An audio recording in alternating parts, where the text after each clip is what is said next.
నమస్తే, welcome to okay TV. అరుదైన వ్యాధితో బాధపడుతున్న అభిమాని ఇంటికెళ్లిన hero Ram heart touching video. Tollywood energetic hero Ustad Ram Pothineni real life లో మాత్రమే కాదు, రియల్ లైఫ్ లోనూ హీరో అనిపించుకున్నారు. చాలా ఏళ్లగా ఒక అరుదైన వ్యాధితో బాధపడుతున్న అభిమాని ఇంటికి వెళ్ళాడు. ఇప్పుడు ఇందుకు సంబంధించిన వీడియో నెట్టింట బాగా వైరల్ అవుతుంది. ఎనర్జెటిక్ స్టార్ రామ్ పోతినేని మరోసారి తన గొప్ప మనసును చాటుకున్నారు. తన అభిమాని ఒకరి అరుదైన వ్యాధితో బాధపడుతుందని తెలిసి ఆమె ఇంటికి వెళ్లి పరామర్శించారు. గత 18 ఏళ్లుగా ఫ్రిడ్రిచ్ అటాక్సియా అనే అరుదైన నరాల బలహీనత వ్యాధితో పోరాడుతున్న ఒక వీరాభిమానిని ఎప్పటి నుంచో హీరో రామ్ ను కలవాలని కోరుకుంటుంది. ఈ విషయం తెలుసుకున్న రామ్ స్వయంగా ఆమె ఇంటికి వెళ్లారు. ఆమెతో పాటు కాసేపు ముచ్చటించి ధైర్యం చెప్పారు. సరదాగా ఫోటోలు కూడా దిగారు. ఇక తనను కలిసేందుకు వచ్చిన హీరో రామ్ ను చూసి ఆ అభిమాని చాలా హ్యాపీగా ఫీల్ అయింది. ఇందుకు సంబంధించిన ఫోటోలు, వీడియోలు ఇప్పుడు సామాజిక మాధ్యమంలో బాగా వైరల్ అవుతున్నాయి.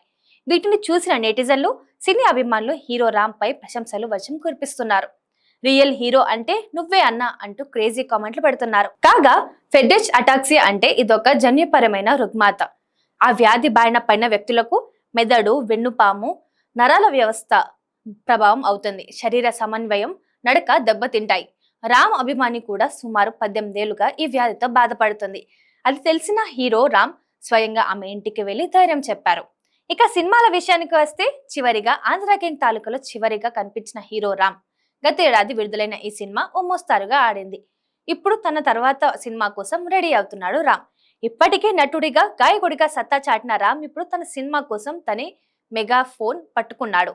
రాపో 23 పేరుతో ఒక స్టైలిష్ సైకలాజికల్ యాక్షన్ థ్రిల్లర్ ను హీరో రామ్ స్వయంగా తెరకెక్కిస్తున్నారు. The story of a lone wolf అనే ట్యాగ్ లైన్ తో వస్తున్న ఈ సినిమా ఆసక్తిని క్రియేట్ చేస్తుంది. జూన్ నుంచి ఈ సినిమా రెగ్యులర్ షూటింగ్ ప్రారంభం కానుంది. త్వరలోనే ఈ క్రేజీ ప్రాజెక్ట్ నుంచి మరిన్ని అప్డేట్స్ రానున్నాయి. మరి ఈ యొక్క సందర్భం గురించి మీ కామెంట్స్ ఏంటో తెలియజేయండి.